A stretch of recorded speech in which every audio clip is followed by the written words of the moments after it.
All right, welcome in to this edition of Carps Corner, Bobby Carpenter's show.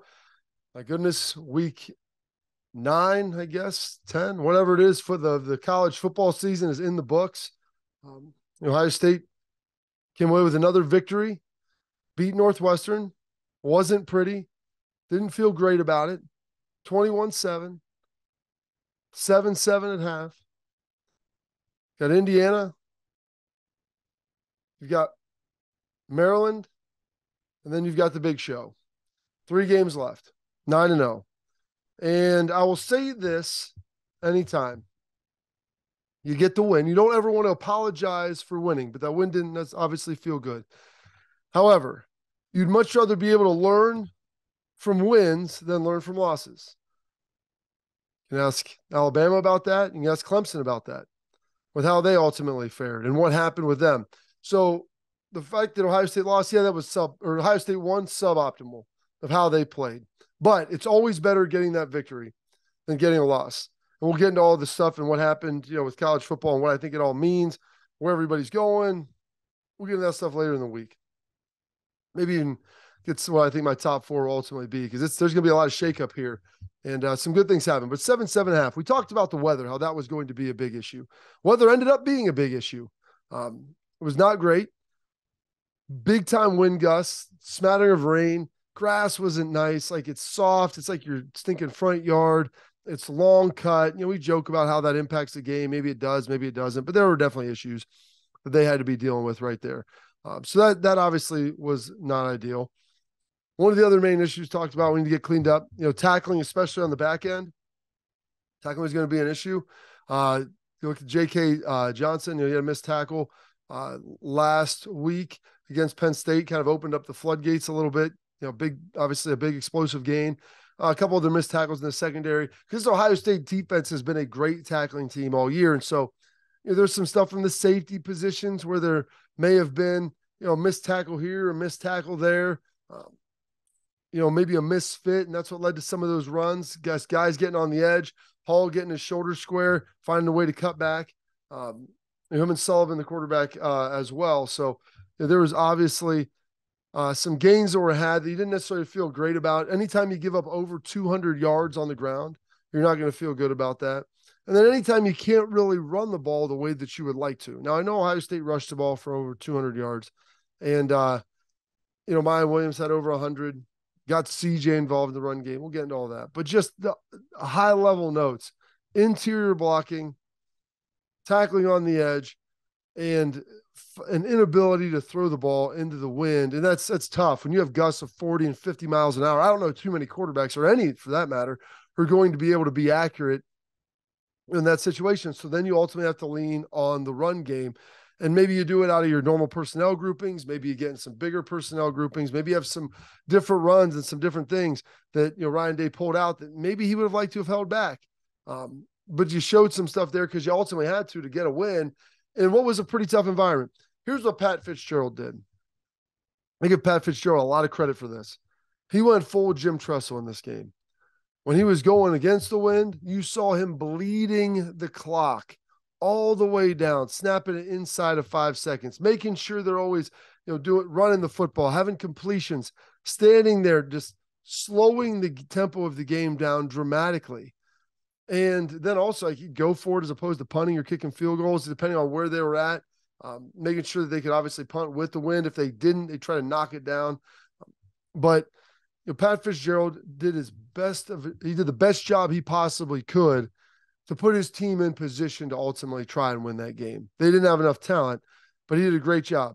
They had the wind going with them, throw the ball a little bit, go up tempo, make sure they're trying to get as many plays in as possible. But this is a short game.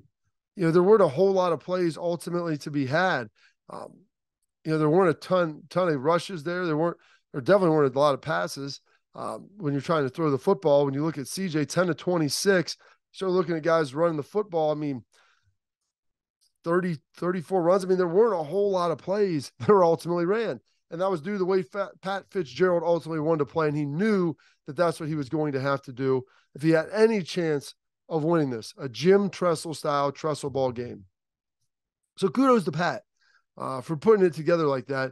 and doing the best job he could to put his team in the best position they could ultimately be to try to win that game. And, for them, it was 7-7 at halftime. You've got a chance. You've got a chance. Heck, you were leading. You took the opening possession, ball early in the game. You drive down there, and you ultimately take a 7-0 lead, which you held for a while. So Northwestern did it the right way. They were playing from ahead. They were playing with a tie, and put themselves in pretty darn good position to be able to try to win that game, even though they just didn't have enough talent. Like I said, number one, the weather. You're going to have some weather games, and this is what happened last year against Michigan. It's cold. There was some wind. Took a little bit of time to adjust. Couldn't really run the ball the way that Ohio State wanted to and Ryan Day had wanted to. And so that's why all season long I have been hammering it. I've been emphasizing it. You've heard him talk about it, the competitive toughness, the ability to run the football. They're doing it out of different looks, all these things. He wants to have a tough football team because he knows to be able to win at the highest level, you've got to be tough. You look at Georgia, they went and took it to Tennessee because they were tough up front. Michigan is tough up front. And so Ryan has been trying. He has been trying to develop this all season long. And I think that this team isn't soft. They have tough players. But the interior of the run game has got to be better because when you get in the weather situations like this, when it's cold, when it's windy, it might be hard to throw the football. Now, here's the good news for Ohio State. You got Indiana at home this week. Then you're going to Maryland. So you're not going to have a hostile environment there. And you got Michigan at home. And then from there on out, you're in either domes or warm weather climates for, assuming the Big Ten championship game, college football playoff, national championship, whatever it might be, you're going to be in a good situation and going to be in a good spot. So weather won't come into play. But you still have to be able to line up and pound the football. Yeah, I understand. This team, juke, juke, juke, zip, zip, zip, throw the football down the field. That's great. But you got to be able to line up and run it. And when you saw these games, look at what Notre Dame did to Clemson. It's because they were able to line up and run the football. LSU was able to run the football against Alabama. Yeah, they threw it and they did some things, but they were able to run it. As much as we talk about the explosive nature of football now and scoring 1 billion points and throwing it all over God's green earth, the teams that historically still win, they don't have to go out and rush for 300 yards. Heck, you don't even have to rush for 200 sometimes, but you have to be an effective run team when you need to. And you need to be an effective run team when you want to. And you have to. And so that doesn't necessarily mean a total yard. Sometimes it's just a yards per carry. Sometimes it's being able to pick up critical 3rd and 1s, 4th and 1s, or you're throwing the foot, or you're running the football instead of throwing it. But that's what it means to be good in the run game. And I always lean back. When you get into 3rd and short situations, 4th and short situations, goal line situations. My dad would say this all the time, and he coached high school football for 30 years, head coach at his alma mater for 23. He said, can't get a yard, we don't deserve to win. And there are people that hate that saying because they, especially my former coach, Anthony Rothman, because he said all yards are not created equal, and they're not. But it's about a toughness, it's about a mentality. And if we can't get a yard, we don't deserve to win. And conversely, you heard Jim Knowles say this about 6-7 weeks ago, give me a yard and I'll defend it. And so that's the defensive side of it. Looking at it, hey, we should be able to hold them. We should be able to stop them. We should be able to get this done. And so that is the mentality that ultimately needs to be had. And when you get into weather situations, which you could still have this, the Saturday after Thanksgiving, I have no idea what the weather's going to be like in Columbus, Ohio. What is it, 26th, I believe? I have no idea what the weather's going to be like. It could be cold. It could be rainy. It could be miserable. Heck, it could be 70 degrees like it's been here the last week for the most part. We don't know. So you have to be able to play in all elements. So that weather reared its ugly head. Talked about the tackling. There was some stuff on the edges. It was leaking out of there. Second level, I thought the linebackers were pretty good for the most part at tackling. However, there were some times where Sullivan weaved his way in and out, made some plays where defensive line, linebackers, you're closing in, they have got to find a way to get him on the ground, especially on 4th down and 3rd and longs. You've got to find a way to get off the field. And so we'll get into the 3rd down aspect of it later, but the tackling a little bit up front from behind the line, I think this team could have had a lot more success and ended this thing a lot sooner if they didn't let Northwestern bleed them for drives, staying alive on those 3rd and medium, 3rd and longs, some 4th downs, and being able to just weave their way out of traffic. And then, as I mentioned, some of the stuff on the back end, it was leaking through. And some of the safeties had a bad angle, Maybe they didn't squeeze it down quite well enough. There was some stuff on the perimeter with some of the corners. JK, I saw him miss one. And listen, we're picking nits here. But if you want to be a great defense, you have to be a great tackling defense. And this team has been that all season long. Last week, there was a little bit of some slip-ups. Okay, you're going to have that. This week, yeah, I understand the footing is bad. Turf isn't great. They're running the football every play. You've got to squeeze down. You've got to find your run fits. You've got to get in your gaps, and you have to find a way to execute and get people on the ground. That's all there is to it. And so whether you play front line with the D-line, you're the second level with the linebackers, or you're the secondary fitting and finding those spots, especially when they start condensing formations and there's more run gaps, you've got to fill it. If it's contained on the edge, that's got to be you. If it's fitting in the C gap, that's got to be you. If that is your responsibility and job, and you have to make sure when the guy comes to you, you get them on the ground. And the last big issue that we had talked about, I don't want to butcher his name again, number 99, Adebawaye,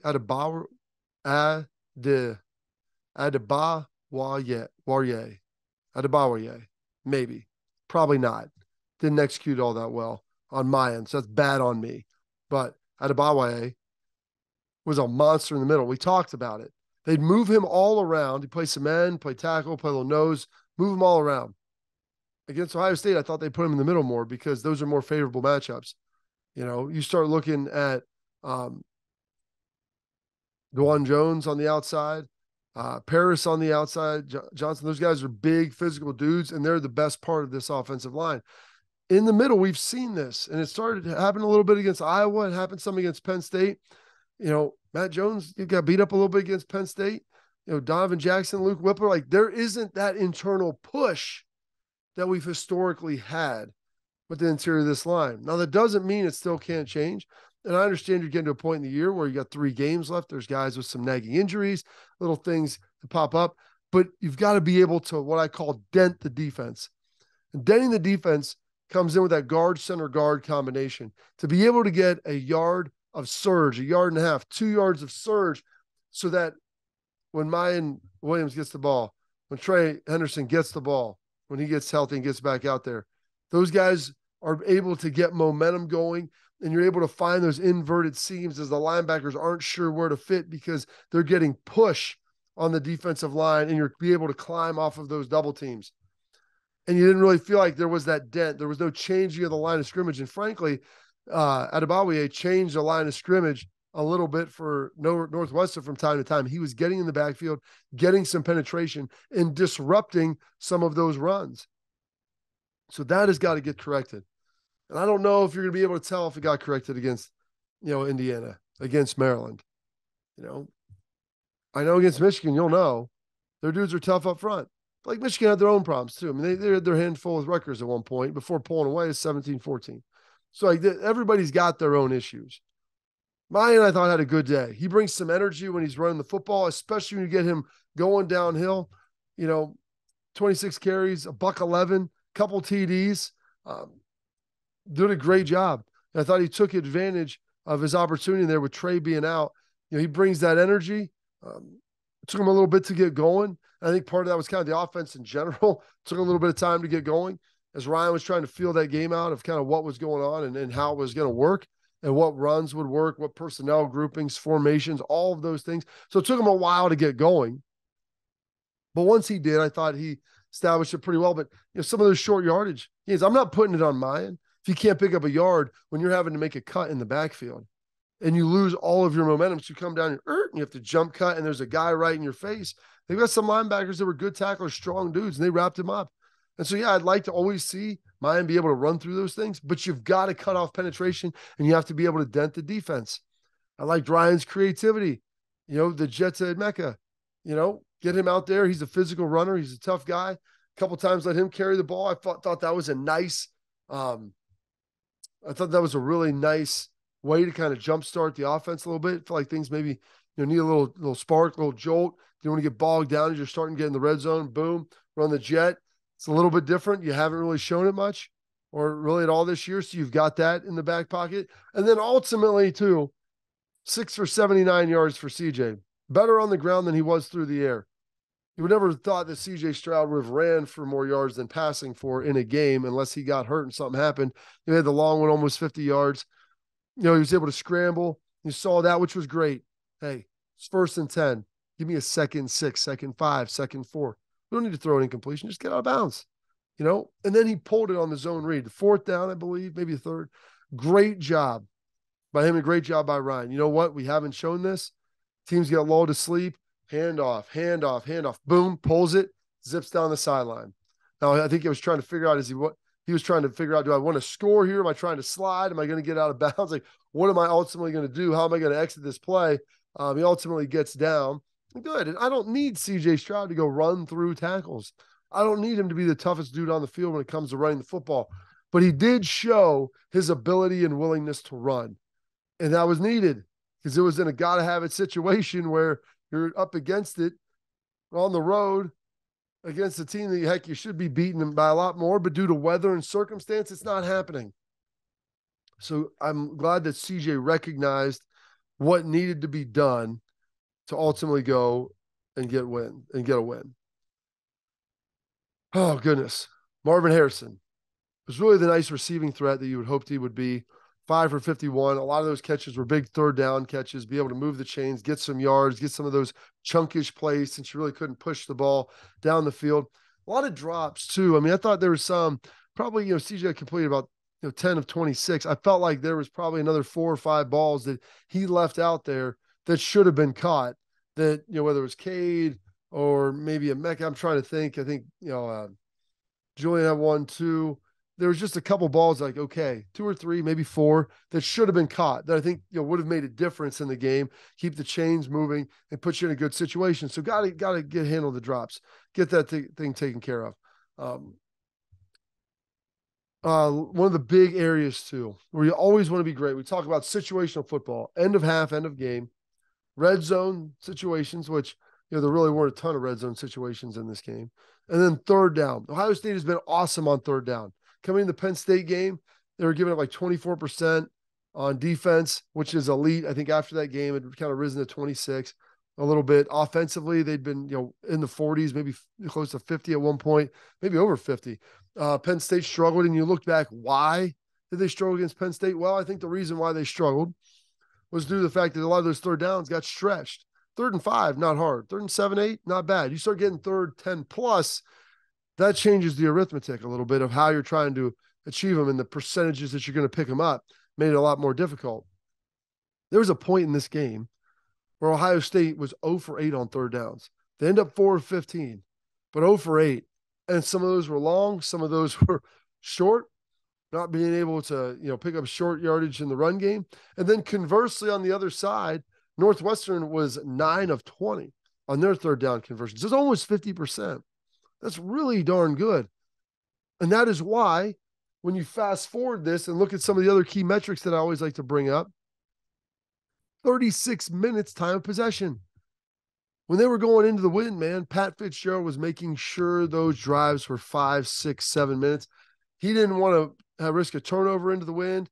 He didn't want to put it in the air, really, but he didn't want Ohio State to have the football with the wind at their back. He wanted to make sure he controlled the tempo of the game. And as I mentioned before, the Tressel-style game that Pat Fitzgerald was trying to play. And he did a really good job with it. One of the other things Ryan did, try to go with some, I respect this creativity. We talked about the jet sweep, pulling it with CJ, trying to go with some big personnel too, some play action off of that, some stuff where I think if, maybe CJ could throw it just a little bit quicker, but getting down, getting under center, trying to run the football a little bit. Different look. Okay. That's something that I would have liked to have seen against Penn State. Started pulling it out a little bit against Northwestern. They've got that in their bag. They need to get better at it, become a little more efficient to be able to have some more success. But a pretty darn good job that they've been able to do with that. So good for them on that. The best part about this for Ohio State is this, the 21-7 is going to get buried.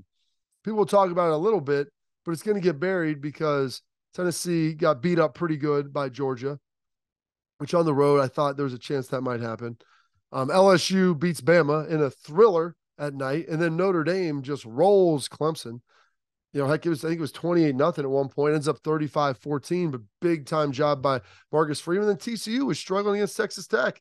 Michigan was struggling against Rutgers. Like, it was crazy, crazy football Saturday. Now, Michigan eventually pulled away, and so did TCU, but they were down in the third quarter. So it gives Ohio State a little cover from a national perspective when you start looking like, hey, they won a game. They won it by 2 scores. It was a 38-point line, which once you saw how the weather was going to be, that basically went out the door. You knew that they weren't going to be able to score that many points. You'd like to have seen them score 35. 35-7 would have been fine.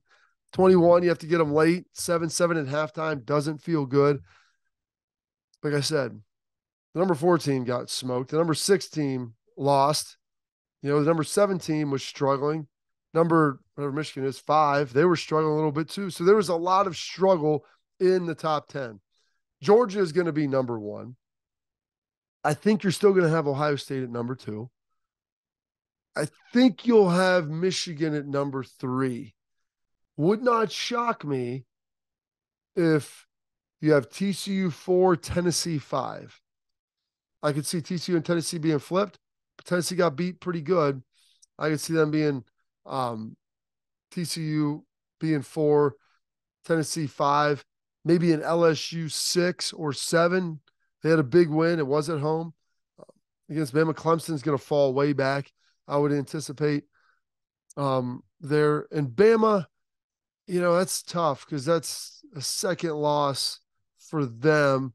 And it was a close game. I would say Bama probably still stays in the top 10, somewhere around there. And USC probably bumps up. I think they were 9. They'll bump up a couple slots. So that's kind of how I see that playing out. But I don't think they're going to be overly punitive to Tennessee because they have a couple really nice wins. They lost on the road to a team that is the defending national champs who's played really well for the most part this season, and it was a huge game. So I think they'll probably drop them back 5. I think they drop them out of the top 4, but not by a lot. If it would have been a 1-touchdown game, it would have been different. But the reality is the score, you know, they lost, what was it, 27-13, I think, but it didn't even feel as close as that because it was, you know, 27-6 for a long time, large portion of that game. You know, that's also some news with all that. So we'll see kind of how that breaks. A couple more weeks before the big game. Ohio State at home this week against Indiana. And so hopefully they'll be able to get the momentum going again. Thank you for tuning into this edition, this show for Carps Corner, the Bobby Carpenter Show. We appreciate it. Continue to like, subscribe, share with your friends. We'll get the mailbag in midweek. I know you'll probably have a lot of questions. Throw some comments on this. I'll scroll through this to try to find some answers for your questions as well. And we'll go through all those things. But thank you, and look forward to catching you midweek.